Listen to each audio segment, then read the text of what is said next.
So talk about going through BUDS and what that was like. Well, BUDS stands for Basic Underwater Demolition SEAL Training, which is the screening and selection process for sailors that want to become Navy SEALs. It's historically had an attrition rate of about 80%. About 20% of the people who start make it through, and about 80% quit, fail, or die.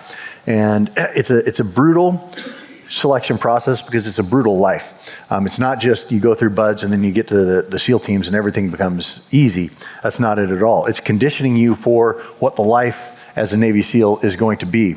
So when I went through training, I started with class 220, and kind of the thing everyone knows in BUDS training is Hell Week. That's kind of the big TV, movie kind of thing. And it is. Hell Week is brutal. It's amazing, but it's not the beginning and it's not the end. Once you finish Hell Week, you're not home free. You're not coasting from there on out. It doesn't get any easier at all. It gets less brutal in some respects, but BUDS is divided into 3 phases. First phase, where Hell Week is. Second phase, where you learn diving and closed and open circuit underwater stuff. And then third phase, which is small unit tactics, combat arms, demolition, all the things that we do, run around with guns and explosives. And so in first phase, Hell Week is traditionally the 5th week. It's 5.5 to 6 days of no sleep. And they give you periods for sleep where they let you lay down. Of course, you're wet and sandy and cold, and you lay down on a cot on the beach for 45 minutes.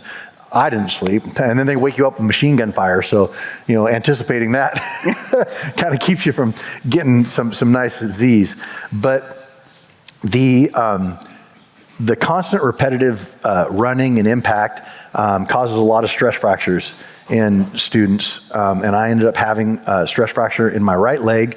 As I was going into Hell Week, the week before Hell Week, I realized that I was having a lot of pain. I knew it was a stress fracture up high, which is bad. But in BUDS, there are certain benchmarks that you hit that if you then get rolled back for a medical or performance reason, you roll back to a certain point that you've already made it through. And the first point that you have to make it is finish Hell Week. So if I didn't go into Hell Week, if I let them know that I had a stress fracture, they'd pull me out and let me heal. I would start day 1, week 1 for the whole thing over again. And that first bit of BUDS is to really get everyone out that doesn't understand what it is that they got themselves into. A lot of people, you'd be surprised, that show up that just are completely unprepared and really had no idea the intensity that they're about to go through.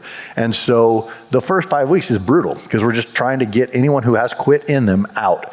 And so I knew I wanted to finish Hell Week before I got rolled out. So I went into Hell Week, and because I was unconsciously compensating for my right leg that was in pain, by the time I finished Hell Week, when they secured me, my left leg had a stress fracture in it as well. And so I couldn't even walk. It's amazing what your body can do when your mind isn't telling you to stop.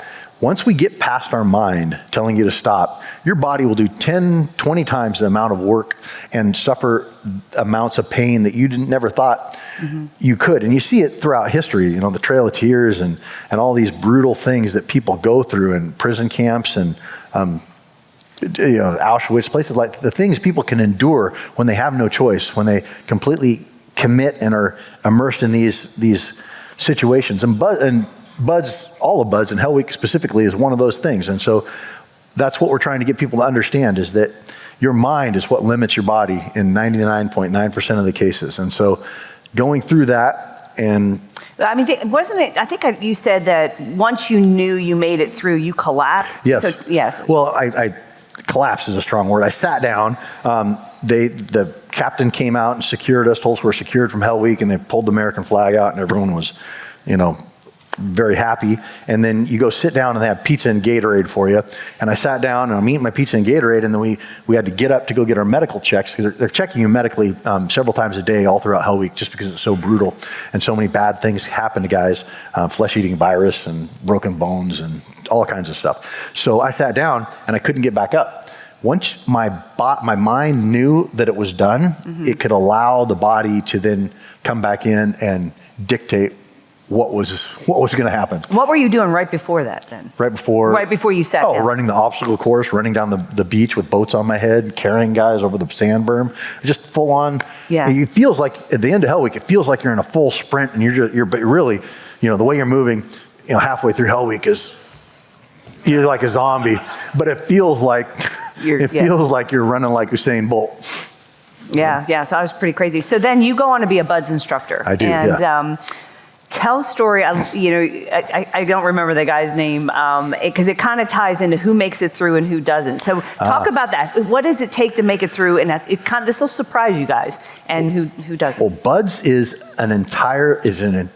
it's a complete mind game. It's a mind fuck. And we're getting to their minds. We're trying to see if their mind will break. That is what's most important. Not if the kid's body is going to break or how skillful he is at shooting or jumping or running or swimming or any of those things. What we want to know is his mind strong? Because I want the brother behind me whose mind is strong when I'm on a mountain in Afghanistan and we're not getting pulled out for 3 or 4 days and they're coming in at us. That's the guy I want. I want a guy whose mind is strong. And so we try to break their mind, but we do it by going through the body, by putting extreme stress and extreme pain in and through the body to try to break the mind. So it's a mind game that's played out through the body, and mindset is everything. And we have kids show up, that want to be SEALs that we call them gazelles. And this is the kid who was the NCAA athlete. He was on the swim team at Stanford. He's just this physical stud who's always been a physical stud and who has never lost anything in his life. And the thing with BUDS is that there is something that will get to you. I don't care who you are, there is something that will get to you and break you and that you won't be able to just breeze right through. Everybody has it. Some people, it's everything. But everybody, it will be something. And those kids, almost always, the kid who's breezed through life and has breezed through all of his athletic endeavors and has never had to just drag his ass through the dirt, as soon as he does, it's just a paradigm. His world collapses around him and you can see the eyes get big and just the computer try to process what's going on. And a lot of times they quit. They can't handle it. I had a professional triathlete come through and he quit on a room inspection because he couldn't handle the stress that the instructors were giving him. It wasn't, the runs and the swims, he was just off down the strand. Mm-hmm. But then when someone was in his face and was giving him a hard time, he couldn't handle it. He was used to being the king. Being number one. Yeah. But the kid that's chubby, that's out of shape, that has always been in the back and that's always taken shit his whole life, that guy knows how to take shit. And you can pile it on him and pile it on him and pile it on him. And that's the kid I want, because let me tell you, combat is shit. Combat is a whole lot of shit and there's nothing else but shit. And I want the guy who can carry the shit. Well, no, what was the guy that he showed up? You were just like, where you were pissed off. Ryan Job. Okay, tell me about that guy. Have you guys seen American Sniper? Yes. Yeah, I was in American Sniper. And one of the guys, most of the guys that were in American Sniper, the people who the actors were portraying, Ryan Job and they called him Biggles in the film. Ryan Job was one of my BUDS students. And when Ryan showed up to BUDS, he was fat and he was out of shape. And he was one of those guys who he could be physically in shape, but he's still fat. He's just going to be fat. He was just a fat kid. He's always going to be fat. But he showed up, and during Hell Week, we have 3 8-hour shifts of instructors. So all the other instructors would come and work Hell Week. And so I'm working Hell Week, and I see this kid, fat, his little nipples bouncing around in his brown shirt, his white t-shirt, and I was just offended. What is this kid doing? Do you know where you are at? Do you know where you are? Do you know what this is? Do you know who we are? Hair gel, Navy SEALs. We're the tip of the freaking spear. What the fuck are you doing here fat with nipples? It just offended me deeply. And so I made it my mission. I'm going to get this kid out. He has no idea what he is doing here. He has not prepared for this. And so I just slathered it on. I laid it on him. I just hammered the fuck out of this kid. And he just looked at me with this kind of dopey look on his face that he always had. Like, hoo-yah, Instructor Lambert. And just did whatever I asked and just plugged right along. And by the end of Hell Week, I was a fan of this kid because nothing I could do or any of the instructors could do would slow him down. He was slow to begin with, but it wouldn't slow him anymore. He would just plod right through. And then he gets to second phase, which is where I was an instructor, and now I'm a fan because this kid just demonstrated to me that he was mentally strong, and he didn't have to be fast. He didn't have to be cool. But he just had to finish what was laid out in front of him. No matter how far in the back he was, he just had to finish, and he always finished, and he always helped his classmates out, and he was always just plugging along, and nothing I could do could get to his head. That's it. Nothing I could do. No matter how we fucked with him, we couldn't get to his head. He was always, hoo-yah, Instructor Lambert. So we get to second phase, and one of the things in second phase that you do is a tread. It's a 5-minute tread in the deep end of the pool with twin 80 tanks on your back, a weight belt with your hands out of the water. It's miserable. We watch people, I can show you videos of people snot running out, drowning, going down to the bottom. It's brutal.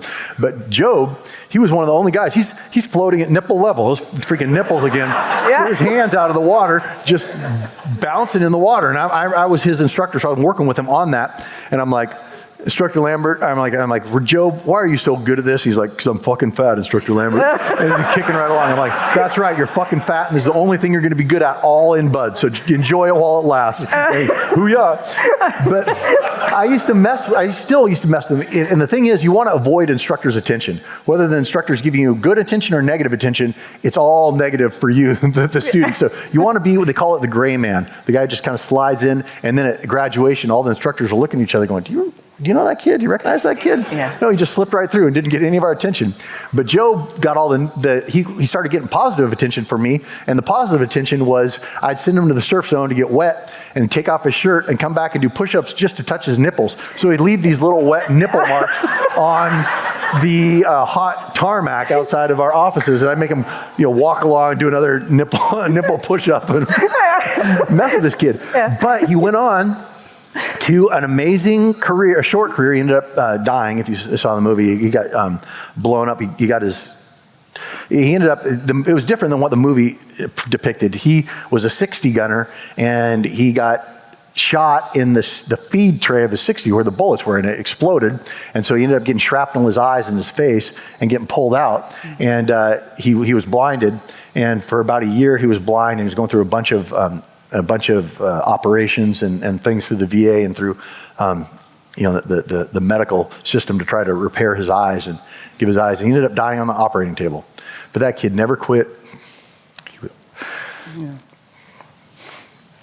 Absolutely. No, it's the real deal. Sorry. Don't apologize. It's an amazing group of men, and I'm humbled and privileged to stand among them. Absolutely. Yeah, we appreciate you too. We really do.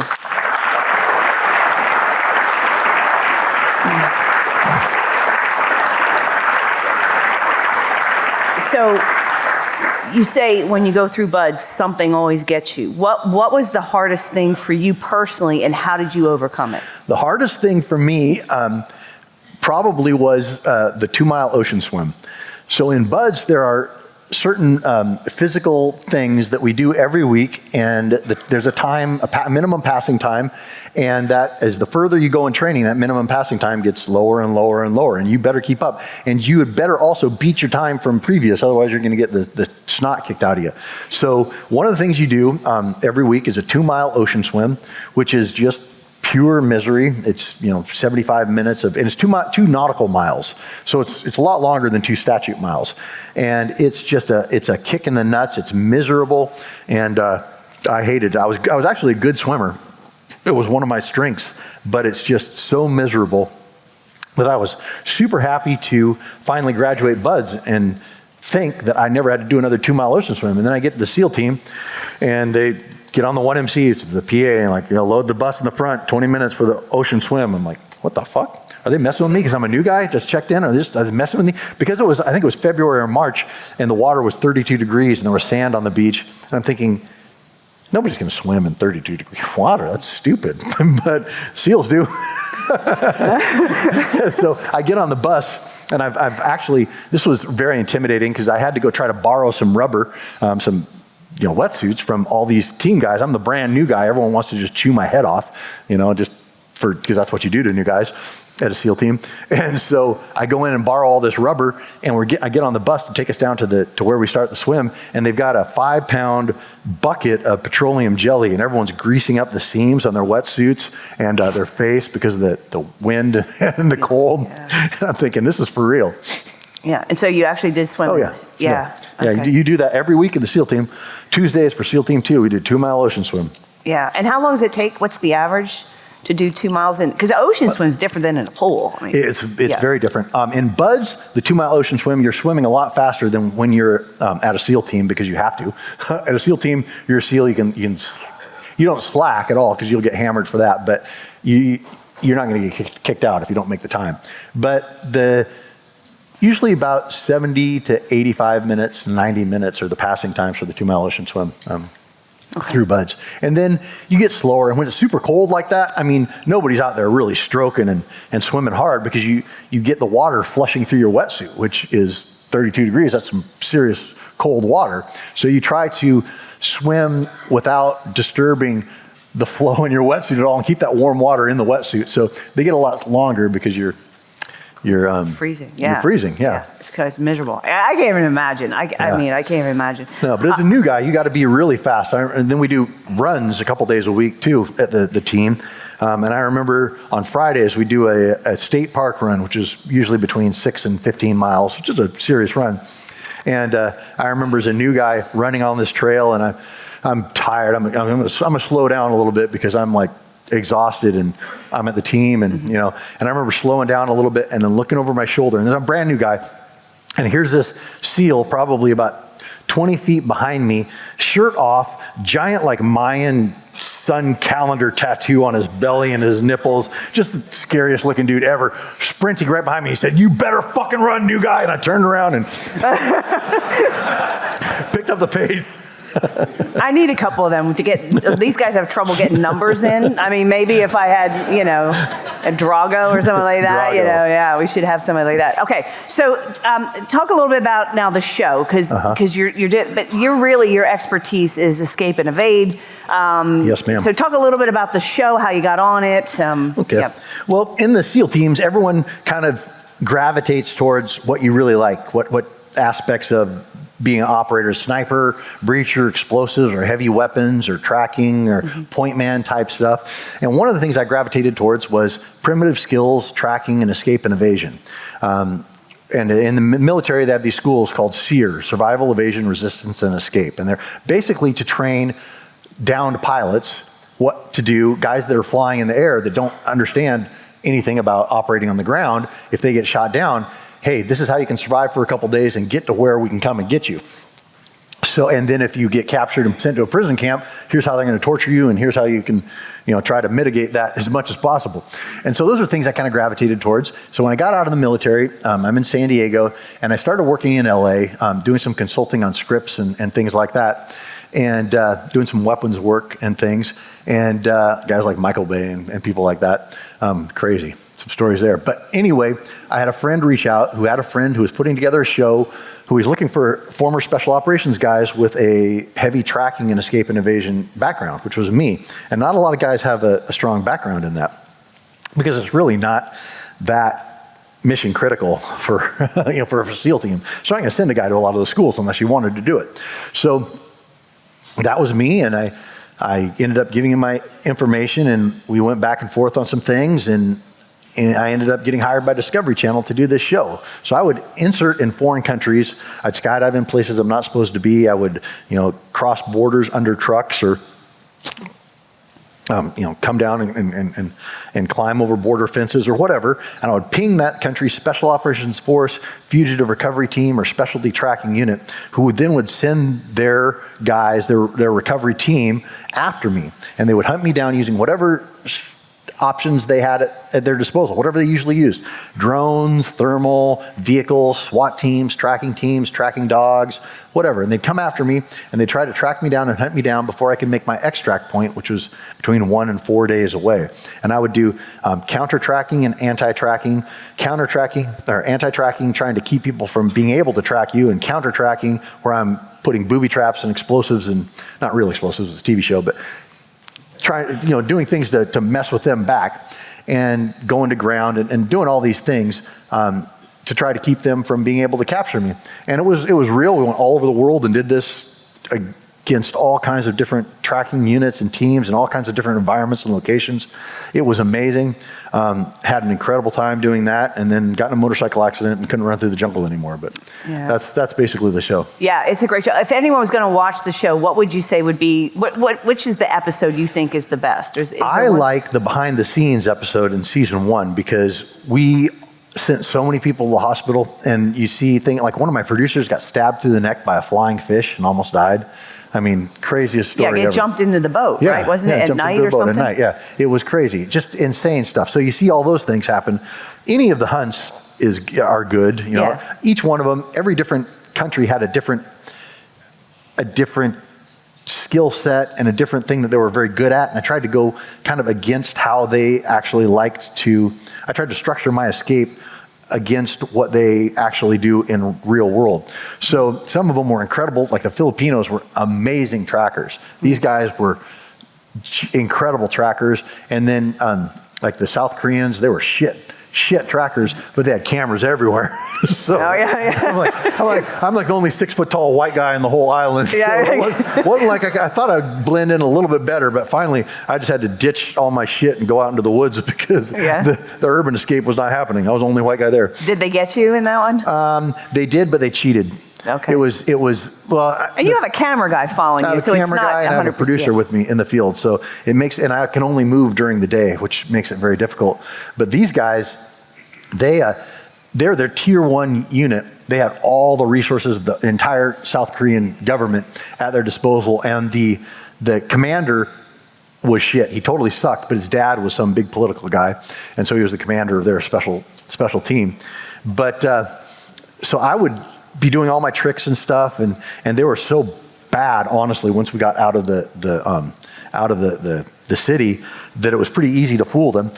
But every time I would, hear their helicopters and stuff overhead, and I'd pull some really cool trick, and I'm like, they're never going to unravel that. And I'd move, half a mile off or something. I'd sit down and just kind of get my wits about me and catch some breath and get a little, drink or chill out for a second. And then I hear the helicopter move right over the top of me, and I'm like, how the fuck are these guys figuring out where I'm at? I know they didn't unravel my stuff. And so I started thinking, my producers, they're fucking with me because they want the most exciting TV show. I want to escape. They want the most exciting TV show they can make. So whenever I pull any cool escape maneuver, they're going to put them right back on my trail, because if they're not on my trail, we don't have a TV show. So they're ratting you out. The more stress I'm under, the better the TV is. And so I'm getting pissed. But then as we're moving through, I'm getting pissed at the producers and stuff, and I tell my camera guy and the producer with me in the field to shut your radios off. We're not using the radio because, of course, they own the whole country. They're monitoring everything that we have. They can monitor. They have the technology, and they want to look really good, so they're monitoring everything. And so I tell them to put everything down. We'll communicate by cell phone. That's it. And so I'm escaping. I'm doing my thing. A couple days later, my producer's cell phone rings in the field, and he's supposed to call them. They're not supposed to call him, so he answers it, and it's some weird Korean advertisement. And what they were doing is they're triangulating the cell phone signals in the field until they narrowed it down to the one that they thought was us.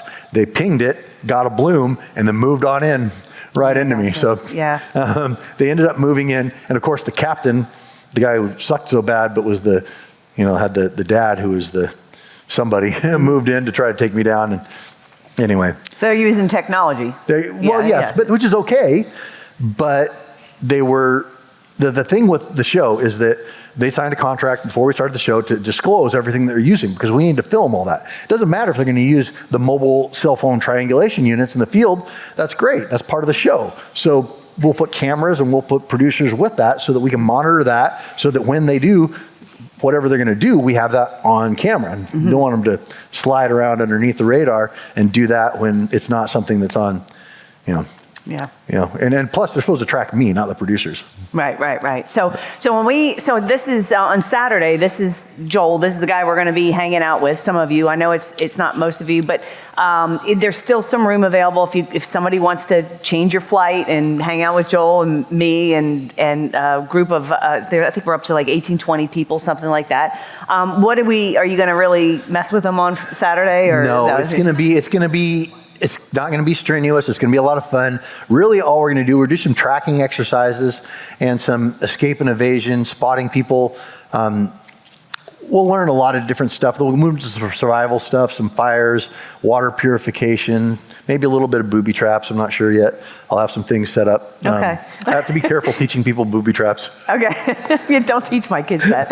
I'm not too worried about the older one, but the younger one, I know she's going to be doing some weird shit. Okay. She's got that personality. She's like me. Yeah, okay. So, yeah, all right, great. So Saturday we're going to see you, and Yes, ma'am. appreciate you coming out. Let's give Joel a big round of applause. Thank you, everybody.